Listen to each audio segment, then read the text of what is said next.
Zubiago. All right, so now we're going to start with the opening act. You hear this one? My first show.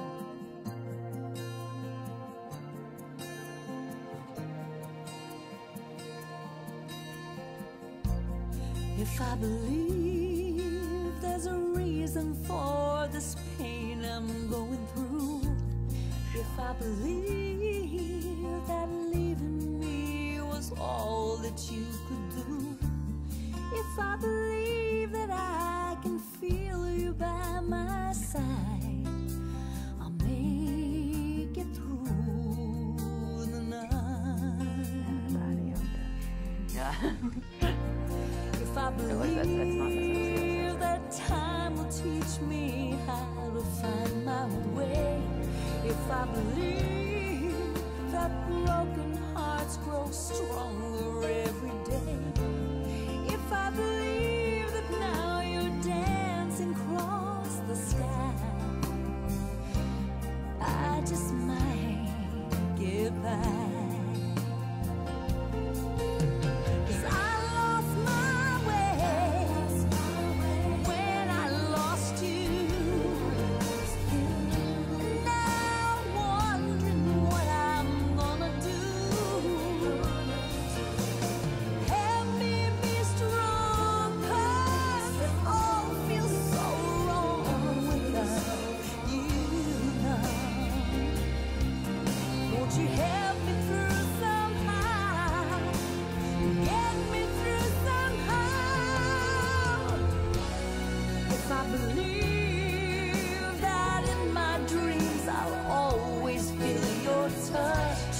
If I believe that memories won't always hurt this much, if I believe that I will see your face again, I can wait till then.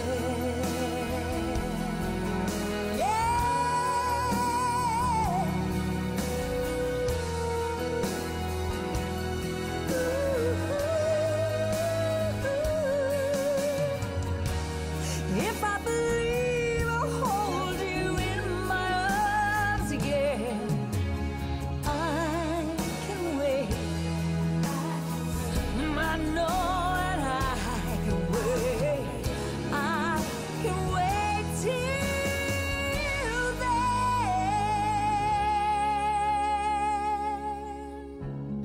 I can wait till then.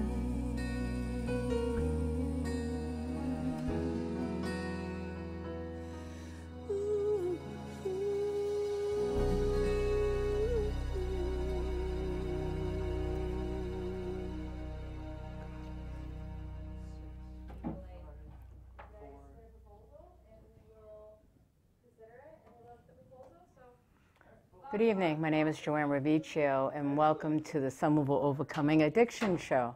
I just want to give you a little history of the show. First of all, I'm a mother that lost a child to addiction, and it's going to be 10 years in November. And I also have another child in recovery. Okay, and I do. The show has always been parents. And what they do to try to survive after losing a child, as well as having doctors, lawyers, city council, what do you call it, state reps. Yeah. And we've been very, very successful at getting a lot of important people to the show. And this is going to be the first time that we have 2 students from Tufts. And we love the idea of sack the sacklers because of the opiate problem in this country and how they actually fuel the epidemic. Big time. So I really want to hear why the 2 of you got involved and do it individually and just give us a little input about you. Yeah, totally. Why don't you start, Nathan? Cool. So my name's Nathan. I actually graduated Tufts last year, but I, when I heard about how the Sackler family was sort of involved with Tufts very intimately, how they donated so much money to the school and how they got something in return for it, how they actually were able to place materials in Tufts' pain management curriculum, get the support of employees of Tufts. They got the support of like the head of the Tufts pain management program in testimony before the FDA in 2012 and 2013 when, he testified in favor of OxyContin. There's just so many connections were revealed by the Massachusetts Attorney General actually just last month in February. Yeah, Maura Healey, God bless her. She published this, or it was unredacted, this memo that showed all of these connections between Tufts and the Sackler family that were previously unknown, and that really, not like beyond the question of is it appropriate for universities and institutions to have the name of the Sacklers on their schools, but really got into was Tufts' academic integrity compromised by the Sacklers and Purdue Pharmaceuticals who manufacture OxyContin, donating money and therefore affecting the research that comes out of Tufts. Yeah. Wow, imagine that. Yeah, and so I also graduated in the spring, and I'm getting my master's in public health now at Tufts, and I've been interested in substance use. I started psychology major and sort of came into public health through there, and so I'd been doing a fair amount of reading about the opioid crisis already, and so right back in the fall when I heard that like the Sackler family was part of Purdue Pharmaceutical, like I'd heard that Purdue had been marketing OxyContin as non-addictive. I'd heard that they were giving kickbacks and like taking doctors out for dinner and generally bribing them to be like, "Ooh, you should definitely use more of our product because our product is great." And that's how they got like market cornered on these opioids in the first place. But I didn't realize that the Sackler family was part of that. Like I'd heard about what the pharmaceutical companies had been doing, but I didn't realize that the school that I am learning how to be a public health professional in was associated with that. And then so Nathan messaged me and was like, "Hey, have you heard about the Sacklers?" I'm like, "Have I heard about the Sacklers? Yes, I'm in. What can I do?" And so we've just been trying to coalition build a little bit and get more students involved ever since, because this is a huge deal. And we talked to a few of the med students as well, and one of the things they were upset about is that, like you said, with the academic integrity piece, like Tufts has a medical school. What does it say about the quality of our medical education if like our health profession coursework was funded by the Sacklers, by a pharmaceutical industry that like has caused so much suffering? That calls into question like our legitimacy as clinicians and professionals. That's not acceptable. And so I know some of the med students were also angry about it, and so we've been kind of collaborating with them to some extent, trying to come up with a solution, way to move forward. Yeah, absolutely. And I think so this is really recent. We really only got together maybe a month and a half ago. Yeah. And it's just there's been so much energy. There's so many people at Tufts who, know about the issue, have been affected personally by the opioid epidemic, and just all of us really do have a sense of like we care about Tufts as a community, and we care about Tufts reflecting our values and what we believe in, and so we want to have our voice heard. And it's been awesome how much we've been embraced by the opioid advocacy community in the Boston area and in other places, and how much our work, because we are new to this, and because there's a lot of other people who have much very, very deep reasons to care about the opioid crisis, and that we're able to the fact that we're able to help and we're able to do something positive is awesome. Yeah, it's true. Everyone's been so lovely, and like if anyone's watching who's been helping us, like thank you so much, because it means a lot that you think that we can be of use, like this community's been carrying so much, and like families who have lost members have like been carrying that weight for so long, and the fact that you even saw fit to like reach out to us and that you think that we can do it, like we want to do whatever we can to support. Well, the way I feel about it is that if we all come out about the opioid problems, whether we are parents that have lost our children, whether we are in recovery with opioids, like yourself, not wanting to have the universities have a name Yeah. of a family that created an opioid that was addictive, and they knew that it was. Yeah. Yeah, absolutely. Yeah. You know, and the thing is, it was only to make money. So, you know, the thing is that my son will never be brought back to life. He's gone forever. Yeah. And you can't put a dollar sign on a human life. Yeah. But all these people that are alive and that are addicted, they should be paying for all of their Yes. treatment. Absolutely. Yes. Yeah. Yes. And not too long ago, didn't we just read that they're talking about bankruptcy? Well, Well, where did they hide yeah. their money? I would like to know. What Yeah. banks in Europe and... Well, so they were talking about bankruptcy for the company, but then right after that, actually, New York State sued the Sackler family, saying that they'd illegally transferred money out of the company to various other shell companies and trust funds, basically so that the company that made OxyContin can declare bankruptcy, and then the people who benefited from it, the family, the owners, can sort of get away without accountability. So I really hope that doesn't happen. And yeah, the Sackler family is like $13 billion or something like that. Not even like that's not I even thought like that's what they made in a year. Yeah. yeah. Like.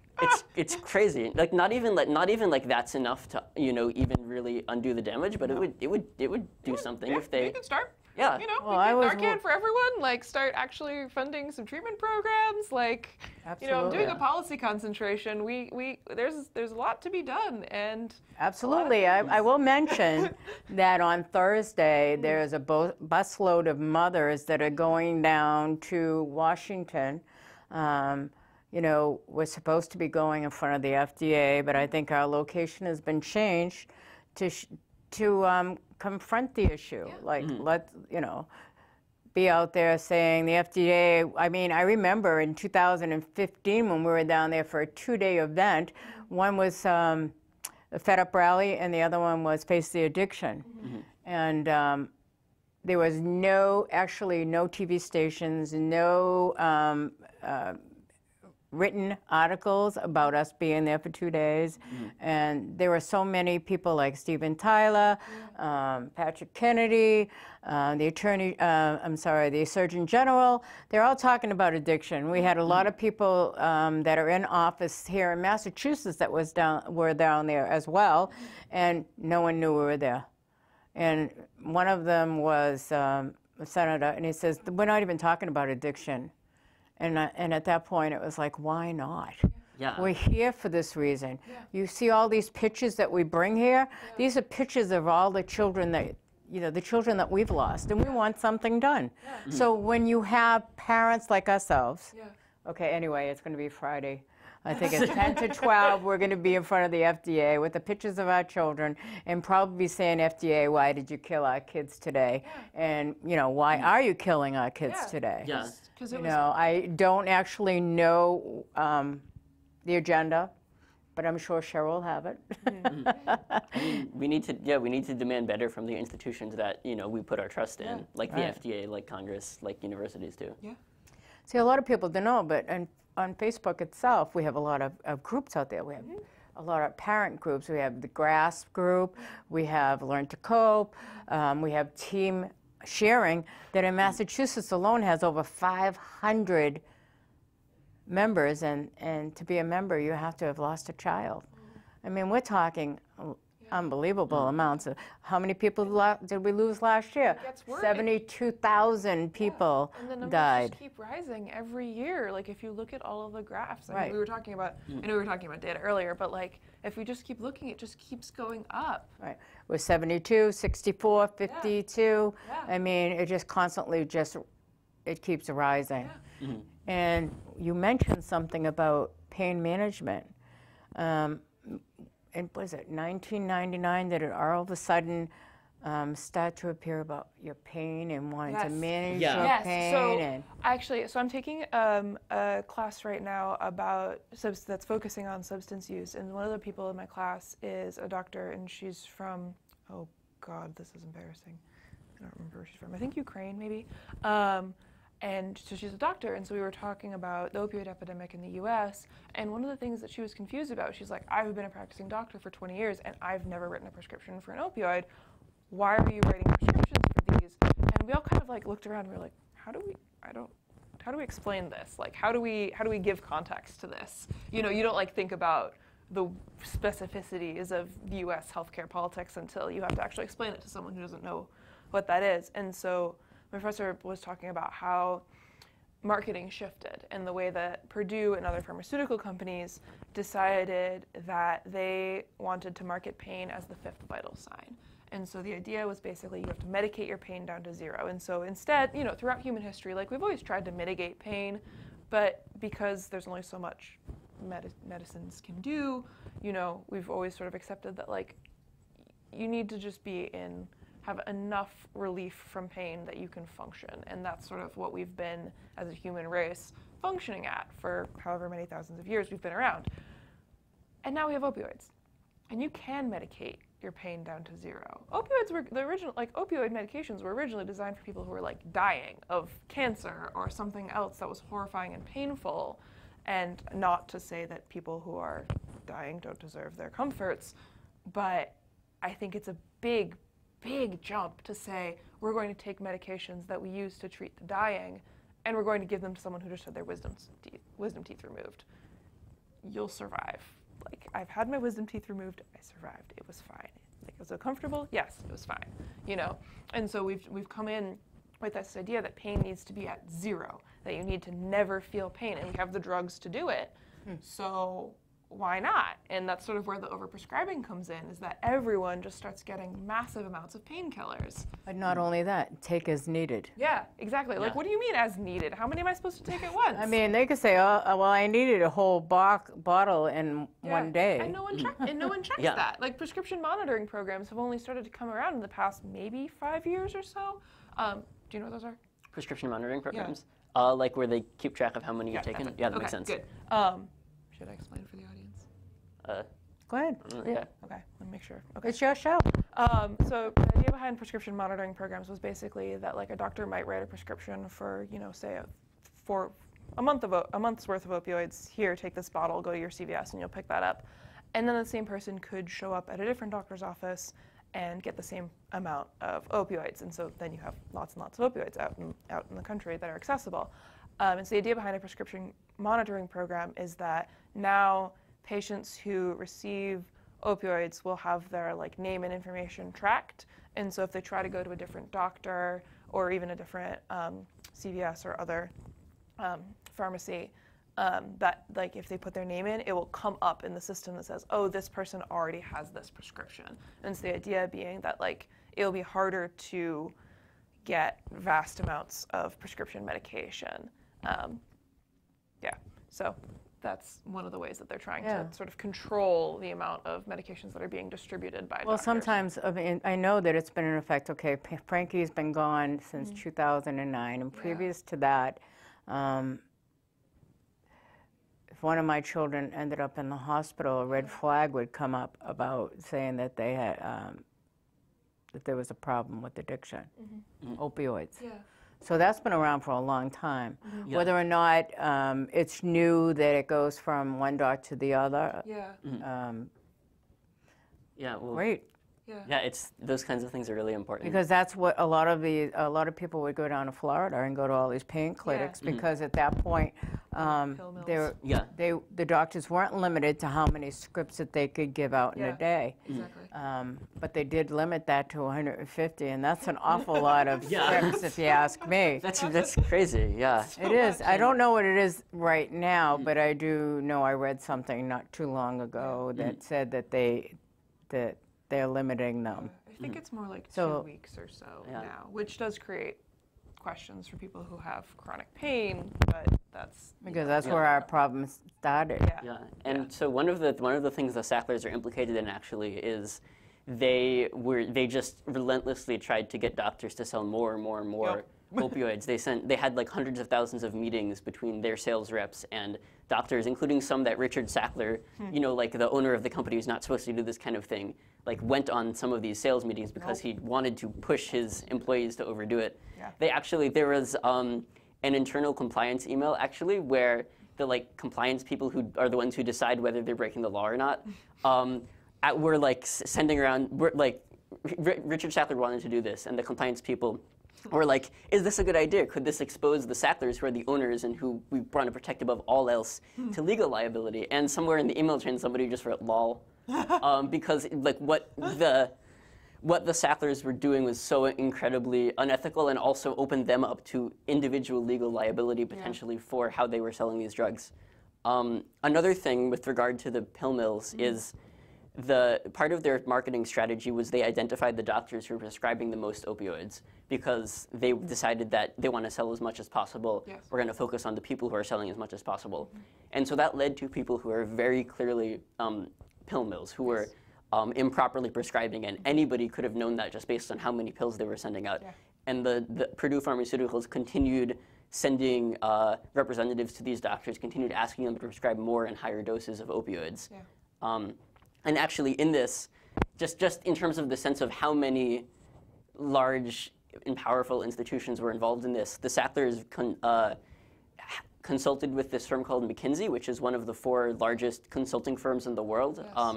They're this extremely huge, like, it's just an enormous institution that has its hands in so many different things, including government and all sorts of companies. And they have this 80-20 model, where they say you make 80% of your profits on 20% of your customers or your sales, which is one thing when it's like clothes or whatnot. But when you apply that to selling opioids, what that meant is that McKinsey advised Purdue Pharma to basically concentrate on that 20% of doctors who are prescribing more opioids and get them to sell as much as possible. And that's just, I mean, that had such a huge impact on the epidemic.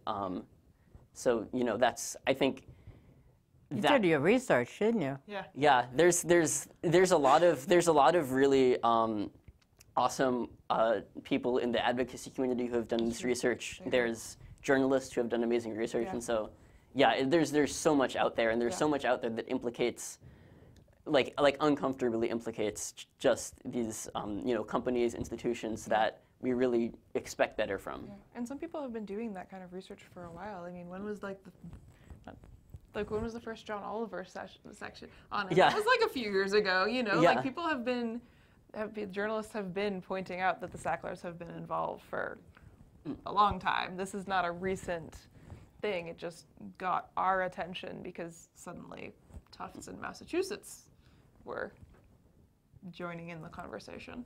Yeah, so John Oliver, who does amazing Last Week Tonight, best show, does amazingly researched comedy sketches, but serious comedy sketches. They're great. Did a show on the Sacklers in 2016, I think, where he just spent 25 minutes just talking about how the Sackler family was involved, what their role in the opioid crisis was, and basically laying everything out that we know, and that we know everything that we know now that is this huge scandal. We knew in 2016. Yeah. We knew before then. And the year after that, the CEO of Purdue Pharmaceuticals sent a letter to our university's president. We don't know if he responded or not, but they were in touch after we knew about all of that. So yeah. So they're admitting. They're admitting? They're admitting that they caused the problem. The Sacklers are not. They've continued to deny, even as every state in the country has sued them, they've continued to deny responsibility and say it's all sort of a barrel of lies. Nobody believes them, but that's still what they're saying. That's the defense they've gone with. Yeah. Yeah, they don't bother about anything specifically. They just say hey, you Attorney General of Massachusetts, you're wrong. You Attorney General of New York, you're also wrong. Well, isn't it great that that judge wouldn't allow them to remove anything out of there? Mm-hmm. I was there that day. Oh. It was January 21st. Okay. I left work, and I was actually sitting 2 pews, if you want to call it, pews back from Maura Healey, and listened to the whole situation. And the judge was excellent. And then she basically said that we had the right, or the public had the right, to know the truth. Yes. Yes. So that's why it was unredacted. Yeah, absolutely. Yes. And we wouldn't be doing this if that didn't happen, because that was what cued us into Tufts' role in the whole thing. Yeah. So I think it's especially it's important for the Attorney Generals and everybody else suing the Purdue and the Sacklers to hold out for getting everything public, for making sure that they don't get away with not admitting responsibility, Yes. and for really making a dent in all the money that the Sacklers made from OxyContin and having that money go towards treatment programs. Yes. It's important that that happens. I thought they had an antidote. When I was down in Washington, I thought we were down there in, was it August? And we actually walked up to the White House, you know, chanting. Yes, Yeah. as one does. Of course, that's what you do. Yeah. What you do at the White House. Well, my granddaughter was there, and she was saying, you hear my roar? Oh, good. Nice. Good. Yeah, and you know how we need billions, not millions. Yeah. You know, and it's true. We need billions, not millions, to be able to treat all these people. Yes. And you know, not only do they need treatment, a lot of these people need housing. Yes. They need an income. Yes. So all the money that they have is never going to be able to help Yeah. Yeah. Yeah. all the people that have been,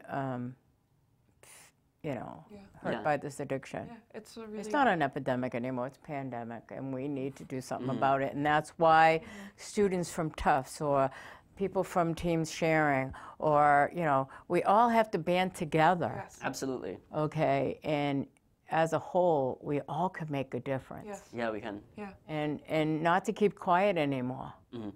you know? And hopefully, you know, there is some damaging stuff in. Actually, next week I have Dina Marie. I don't know if you ever heard of Dina Marie. She is going to. She read the whole 321-page Good on her. document. That is a big document. And plus, she is a part of Maura Healy's task force. So we're going to talk about that next week. I didn't have the opportunity to actually. To sit down and read 321 pages. But the thing is that she was a paralegal, so a lot of that information that's in there, she'd be able to explain it Yeah, in layman's absolutely. language, Yeah. and so it would be clearer to all of us Yeah. exactly what's in there. Yeah, totally. And at that court hearing, there were at least 4 or 5 lawyers there representing the pharmaceutical companies, the Sacklers, Yeah.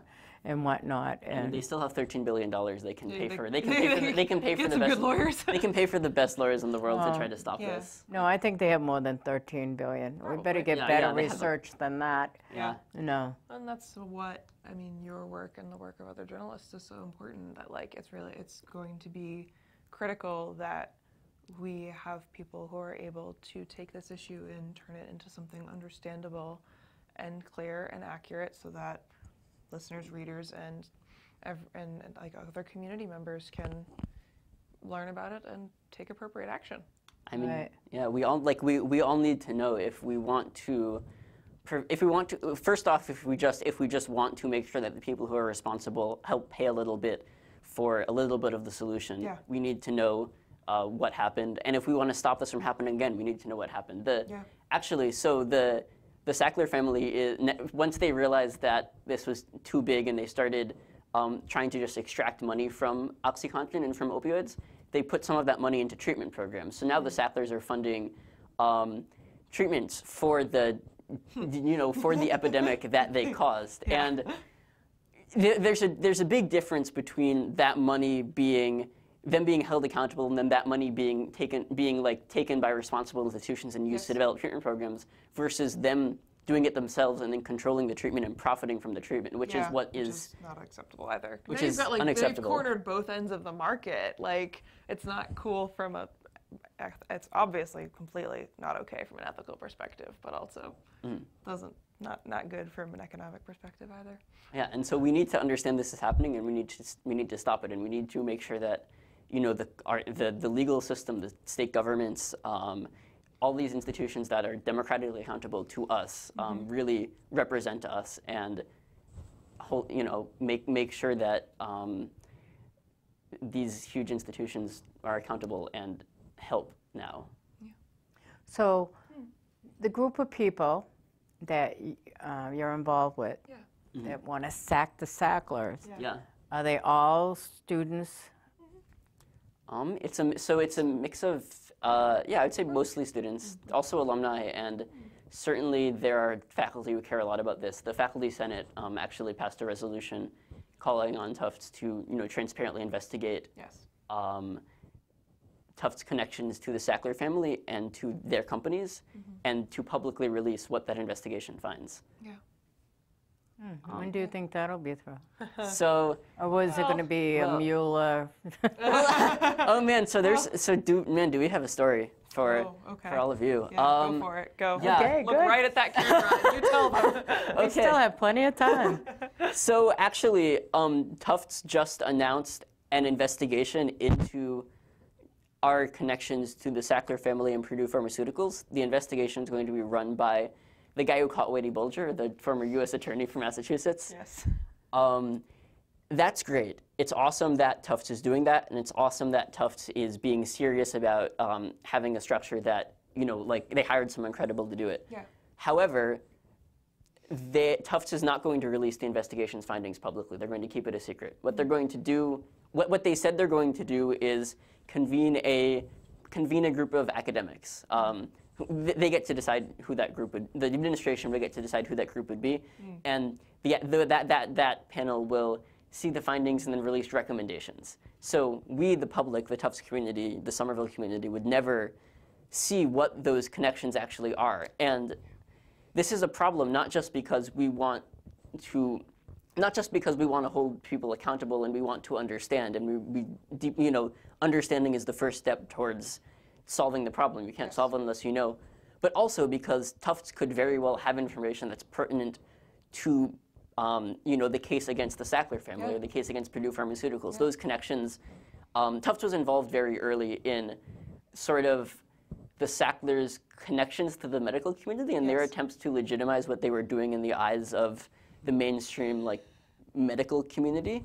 And those connections matter potentially even from a legal standpoint, but certainly from a standpoint of public relations, of understanding how deep that influence in the medical community goes and how to fix it. Because, I mean, it's still there, even if there are people pushing back. Those connections run really deep.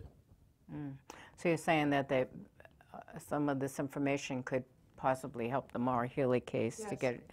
Certainly, possibly, yeah. Right. And the thing is, well, even if they don't release it and they take the name off the university, that it would actually say that they were very, very involved Yeah. in the epidemic. And I think the concern is what it seems like to me is that the administration is playing their cards a little bit close to their chest in the sense of I don't know if they know how deep the connections go, but certainly what Maura Healey alleged is really serious. Yeah. And if the administration is not pledging to release the information publicly, even though they will get bad press for keeping it a secret, if it turns out to be bad enough, they can always not release it. Yeah. But I think, as a Tufts alumni, I think I would think a lot more positively of Tufts if Tufts was just honest about what happened, even if it was really bad, because then you can start to solve it. Yeah. Well, it's one of the, it's one of the top colleges in Massachusetts. Yeah. Between MIT and Harvard, Tufts. In order to go to Tufts, you have to be, And you have to have a grade, 4.0 grade average, and it's hard to get into Tufts. Yeah. And part of the reason that Tufts has managed to expand to be a school of this caliber is through the money that was donated by the Sacklers. We had a really, really tiny endowment for a long time, and I think maybe 80s, 90s, I don't actually know. Yeah, I think around that time. Yeah, around that time, so 80s, 90s or so, Tufts was like, wait a minute, we don't have any money.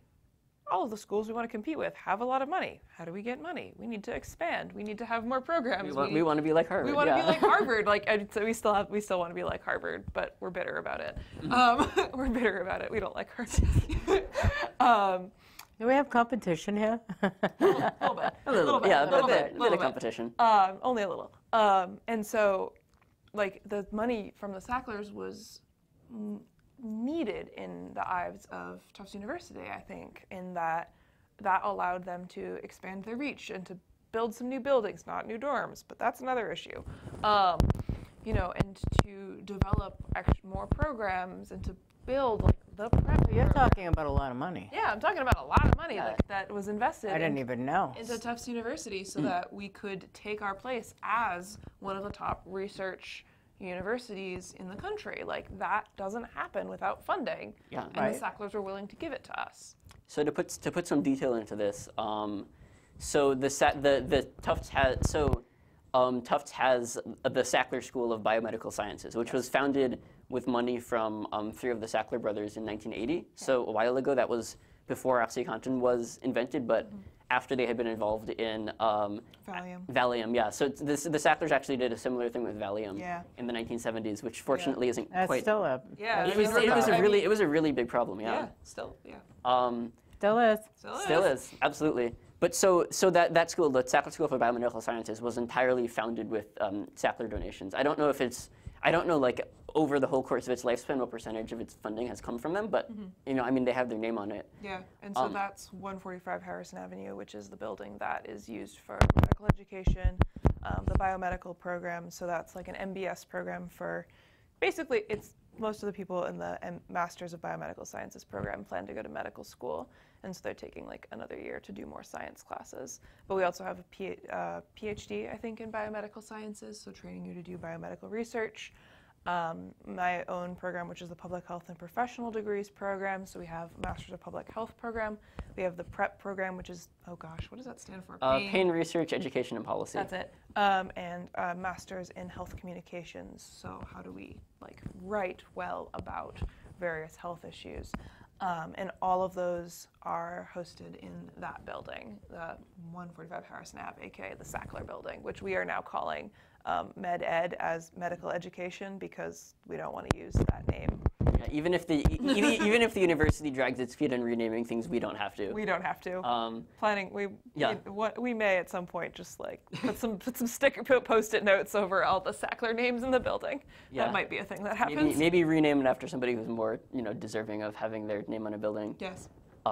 Absolutely. Taking suggestions. We're absolutely taking suggestions. Please let us know if there's people who like and follow Sackler on Facebook and then post on it. Message us, because there are so many, there's not a shortage of people who deserve to have their name on a medical building.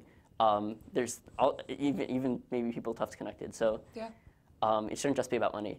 Yeah. But and so also the Purdue Pharmaceuticals actually founded the Pain Research Education and Policy program, which is the research that they would care about because it's about selling more. It's about when pain management should be used and should not be used. And in Maura Healy's deposition, they point to that program as an example of how they can influence the medical community that they want to emulate at other universities. So that was founded in 1999, and it's pretty small right now. It's really small, yeah. But because I take classes with the prep students, there aren't many currently. It's pretty small right now, and I do think that enough of the professors have looked around and been like, oh no, we've made a mistake in what we're teaching people.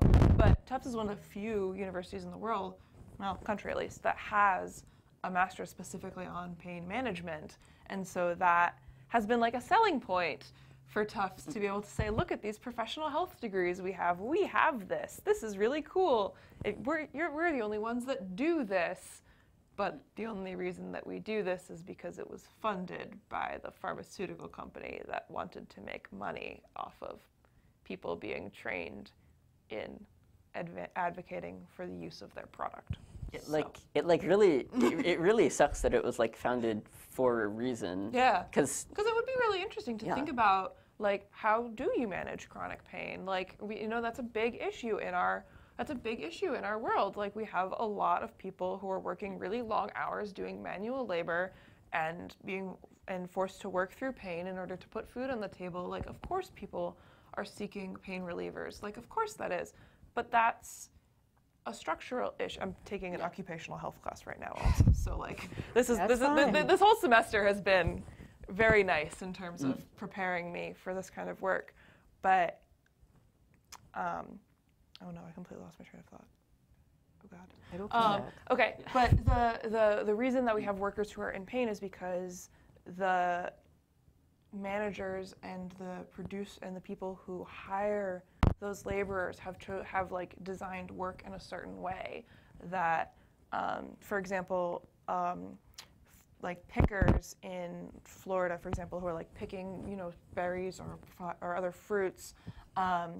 The way that you get fruit onto a truck is you pick up this giant 30-pound basket and hoist it at the truck bed, which is over your head, and just sort of like full body hoist. And so you're paid for each pound that you pick. And so let's think about that. Like, we have so much technology available, and yet the best way that we can think to get 30 pounds of fruit onto a truck is to have someone like actually hoist it up there and to fulling it up in a way that's going to put a ton of stress on their body and hurt them. Torn rotator cuffs. Yeah, like all kinds of injuries are going to happen when you like use your body in a way that is not designed to, putting more stress on one side. And so there's so many people who are working hurt. And like, again, of course, if working hurt is the way that you're going to put food on the table, then you're going to keep doing it. So the Massachusetts Department of Public Health just did a study where they correlated occupation with opioid use and abuse, and found that construction workers in Massachusetts are the most likely to develop an opioid use disorder. I think, I had the number in my head at one point, but it was at least twice as high as the next highest occupation, which I believe was farmers. Again, like, makes sense. And then all of the other occupations were significantly lower. And so, like, it makes sense that, like, physically demanding jobs put a lot of strain on people's bodies and How about sports? Yeah, I mean, in sports, like, that's the other major story that we hear, is that someone got injured, went to the doctor gave them opioids, and then they developed an addiction. Like, that is a big piece of this. Like, pain relief is something that we want to seek because it hurts. We've been conditioned to think that we need to have no pain whatsoever, and we have the medication to allow us to have no pain. And so, of course, people are like becoming addicted to painkillers. It makes sense. We're definitely, we definitely over-medicate everywhere. Yeah. Look at our children now are on medication Yeah. for HCHC. Yeah. Yeah. We have really powerful medications. We don't entirely know how they work. And if but you we kinda know that they start- work. So Children at a young age, and I think that that's going to carry on through, this is my own personal opinion, Yeah. that it will escalate when they get older. Yeah. And now we've just, legalized not medical marijuana, but recreational Yeah. marijuana that's loaded with THC. I think the last count was 24 to 30% raise So high in doses, THC. yeah, that's pretty high. Yeah. So we are definitely a country that is dependent on an out Yeah. Yeah. pain. Yeah. Or sometimes Yeah. they do it just to escape life. Yeah. Yeah. And I mean, I think one of the, some of the pushback for maybe Sackler changing the names of these buildings and, sort of cutting ties with the Sackler family, with the companies who do the opioid epidemic, is that it's symbolic, that ultimately what you're doing is a move that will make noise and will look good but won't accomplish anything. But I think that it's really important to note that universities like Tufts has a really good medical school. It has a public health program. It has a nutrition school. It has it has all of these programs that are at the nexus of medicine and how people live and how social institutions are created. And universities like Tufts can offer an alternative vision, and in many ways they do, but that is undermined when they're receiving money and direction from opioid companies. That the opioid companies have a really, really So that's why you're vision. outraged. Yeah, that's why we're outraged. horrifying. Because we could be good. We could be good. We could be creating a society where people don't need opioids 90% of the time because society is taking care of them, not getting them injured on the job, where there are non-opioid alternatives when you get sick, and when you do need opioids if they are necessary. They're carefully regulated, and doctors are careful about it. Yeah, and we could be creating that, and we're not, because the opioid companies have all this influence. So I think that's why Sackler is so important. yeah, and like our education has. So why don't you tell Yeah. us what your next move is to sack the Sacklers? Okay, cool. So right now, Tufts has announced its investigation, which will not be transparent. We are calling on Tufts to publicly release the findings of the investigation, not just recommendations. That's vitally important. And regardless of what the investigation turns up, it's time for Tufts to cut ties. We need to rename the Sackler School. We need to rename the big building that they have their name on, the Sackler Center. We need to revoke the honorary degrees that Tufts has given to, I believe, Raymond and Arthur Sackler. And I think that also Tufts needs to evaluate the ways that it can best support the support treatment programs and support opioid survivors. We do some of that now, but we can double down on it. And we should, no matter what our connection was to the Sacklers, we should double down on it. But I think especially because of that connection, it's important that we do. So we're going to keep calling for that. And actually, we're having a speak out and cannon painting, which is it's sort of a quirky Tufts thing that we have this. Quirky, oh man. So there's a cannon. There's this cannon on Tufts campus that student groups paint for various activities or causes. And so next Monday at 8:45, we're going to meet together, have a speak out where people can talk about their experiences with the opioid epidemic, with opioids, if people want to, or people can just come and listen. And then we're going to paint the cannon to honor opioid survivors and to call on Tufts to cut ties with these people. If you're wondering where the cannon is, it's And on top of the hill. what date is that again? Super. That is Monday, 1 week from today. So. I won't be able to Yeah. come. Oh no. Oh, well, what time is it? 8:45 p.m. 8:45. How long will you be doing it? As long as people are willing to stay and talk. As long Well, as I people have things mean- to say, yeah. The show is over at 9, Oh, right, yeah. so maybe I can get Dina to go over with me, and you just give me Yeah. the address, and, Somerville's not too, where at Tufts? So it's the academic quad. Yeah. Do you know where, like, so if you're on College Ave, do you know where, like, there's a big giant set, I got caught on the mic, sorry. There's a big set of stairs. We call them the Memorial Steps. It's right across from, I don't know what the address to Anderson is. But if you go up there, it's past the chapel to the left. It's like So right will at the my top of the GPS work with the address? Yeah, yeah. There's definitely an address. So you can't. I'm not sure. Tufts is. It's like on top of the hill that Tufts is on, and so. But yeah, there's definitely an But address. no, that's not far at all. Yeah. Just that they took down the bridge now, Yeah, I connecting know. Ball Square to. Yeah, that's going to be an issue. Oh man, yeah, that's such a pain. It's kind of Yeah. a major throughfare. But when we're through with the show, I want you to write this down, Yeah. and I definitely will come over. Totally. Absolutely, We yeah. would love that. I'll take my camera. Yes. Yeah, Maybe I'll do some recording, Ooh. absolutely, Okay. yeah. of the event, Yeah. and then show it Okay. That'd be some wonderful. night and have you back Yeah. Okay, that works. so that we can see what your progress is. Mm-hmm. Like I said, I'm more than willing to have you back on to discuss it, bring other people. Yeah. Maybe we can do a show wherever you have your next event, not next Monday. Yeah. You know, I yeah, mean, you have a big interview planned for next Monday. You should probably. yeah, we can do Probably have that. something. I would love to do that. I'm going to be doing a lot of like shows, not here, but out in the public. Okay. It seems like a great thing, Like I always talk about like next week, April 10th. If you're available, we're gonna have an open mic Ooh. down at the the Armory, Yeah. Yeah. Somerville Armory at 6 o'clock, and I don't know if you've ever heard of Matt Gannum from Banyan Treatment Center. He's in recovery, and he's a poet. So if you're on Facebook, if you look up Matt Gannum, the poet, he writes a lot about addiction, the broken system, Yeah. and he's going to be rapping that night with others, and it's going to be with teens. Okay.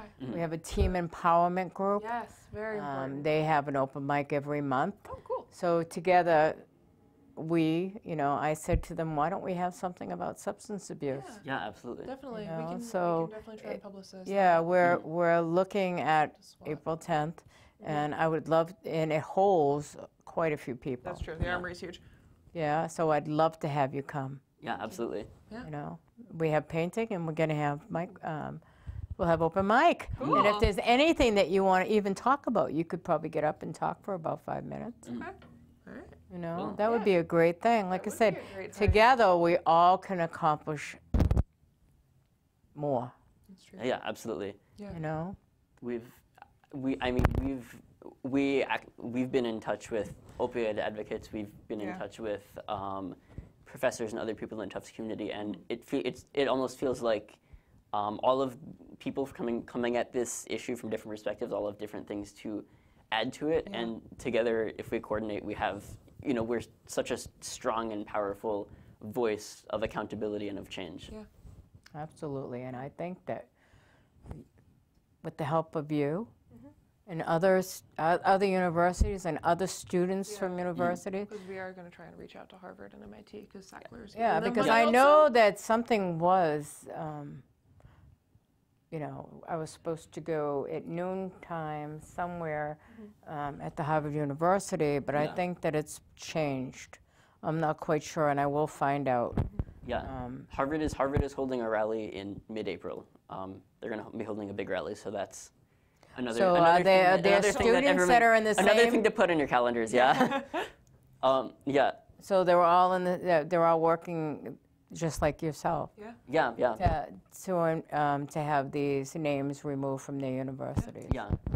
It's I wonder how really- many universities the Sacklers A got lot. involved It's with. so many. So many. So there's They were it's settled with Ohio, right? yeah, they settled with Ohio. The University of, I believe, Wisconsin just eliminated the program that the Sacklers had been funding. That was a strategy. Yeah, I know they have their name at Harvard. They have their name at Yale. There's countless art galleries in the U.S. and also. Metropolitan. You don't have to tell me Yeah, that. the I was yeah. out there. Man. Oh man, but it's really, I mean, it's really, they have so much money to throw around, and so they have these foundations that donate to similar programs at many different institutions to spread it out, Yeah. and it buys them goodwill, it buys them name recognition, and people are saying, enough is enough. Yeah. I think so. That's why I do what I do. Absolutely. We actually were down in Stanford last summer. Oh. The mothers from Team Sharing, as well as the Fed Up people were all down there with pictures of our children, and walking in front of Purdue. And that was the same location as Dominic Esposito had dropped an 800-pound bench spoon. Yes. Okay, I've Yes, had I him on have. the show as Yeah. well. Yeah. Okay. Yes, and yes, actually, he just gave Mara Healy one as a gift. Yeah. He Yeah. says he has several. Yeah. Oh, I imagine. Yeah, probably stockpiling them. Definitely. No, and the thing is that the only way that we can make this work is have attorney generals willing, Yeah. like Yeah. Mara Healy, Yes. Yeah. to do the research, to Yes. get the ammunition necessary to actually Yeah.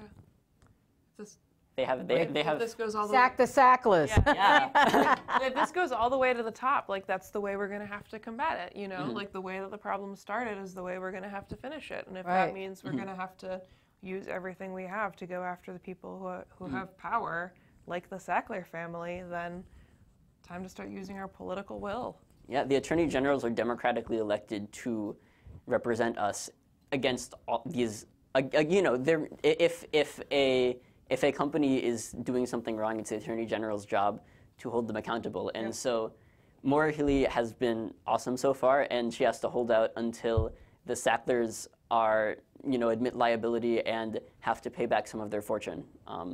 The Oklahoma Attorney General actually just settled with Purdue Pharma for $250 million, which sounds like a lot until you remember that that's only 6%. No, it isn't enough. It's 6% of what the Sackler family made from OxyContin in, I think, the last decade alone. So Yeah. it's really, even 250 million isn't enough. We really need to be going. I thought it was 274. Down at 270.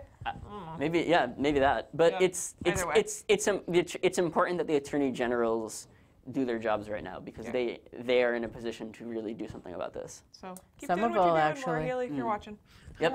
Well, actually, great. it was announced that the city of Somerville is suing as well. Yeah. That's So awesome. if all the cities and all the states go after the Sackler family, they're going to have to pay a lot in legal fees.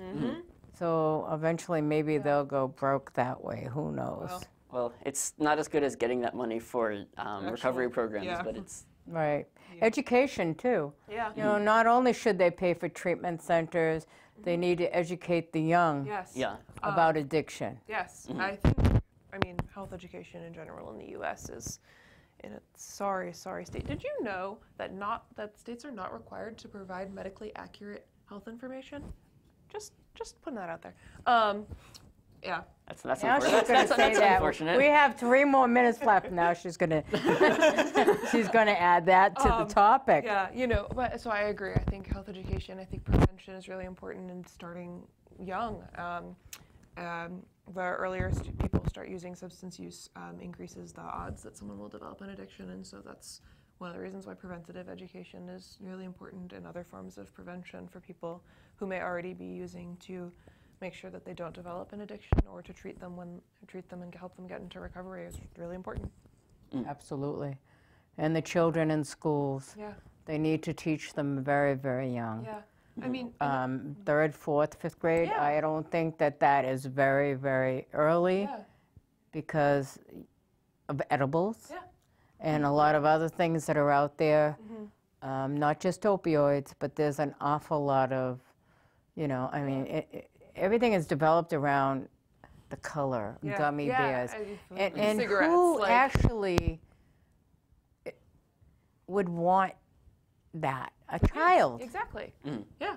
They know who they're targeting. Yeah. And I think part of the reason that people don't talk to their kids about substances earlier is they don't know how to have that conversation. But I think the more we practice discussing substance use in general, even among ourselves and among adults, to destigmatize it and practice having that conversation, the easier it will be to have the conversation with children also. So Right, definitely. Yeah. And I mean, you're going to the FDA, right?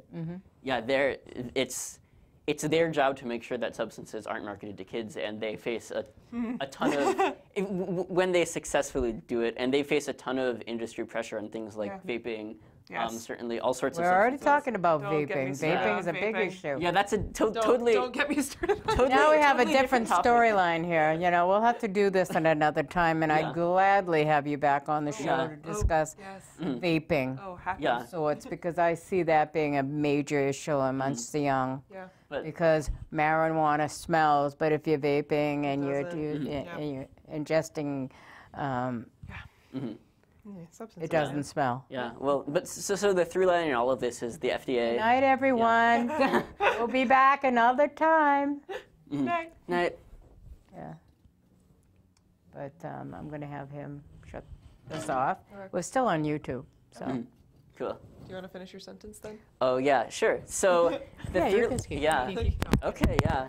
The through line in this is that the FDA, if it's not, we need the FDA to be accountable to us because it's going to be accountable to somebody. Yeah. And so that's why shows like this are so important. That's why paying attention is so important. Yeah. We know there's a lot of things happening in the world right now, so thank you for taking time out of your night to pay attention to this. Yes, absolutely.